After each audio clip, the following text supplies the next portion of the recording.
અને માં થોડીક વાર લગાડે એટલે બાળકનો સ્વભાવ છે ને થોડીક ફરિયાદ કરે કે એ માં તું મારી વાત કેમ સાંભળતી નથી કે ચડી છો કાન નીંદ ને ચોલે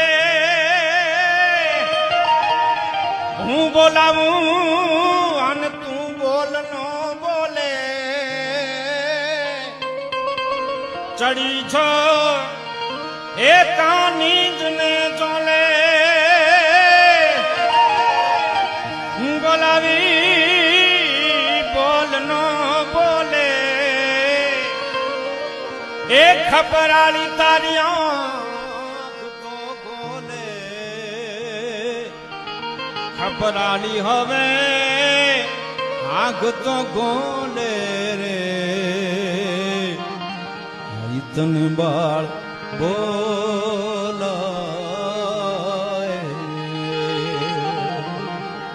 એમાં ક્યાંક ખમકારો હંભળાય એટલે પાછો એની વાત ફરી જાય કે એમાં હું તો તને ઓળખું છું તું કેવી સમર્થ છો કે તું ત્રિશુળે આખું જગ તોળે અરે તો આ બ્રહ્માંડ ના પીઠ ને તારી ત્રિશુળ ની અળીએથી આમ તોડી લે હે જોગ માયા ત્રિશુળે તું જગને તોળે અણખી જાય તો પાછી સમદાર માં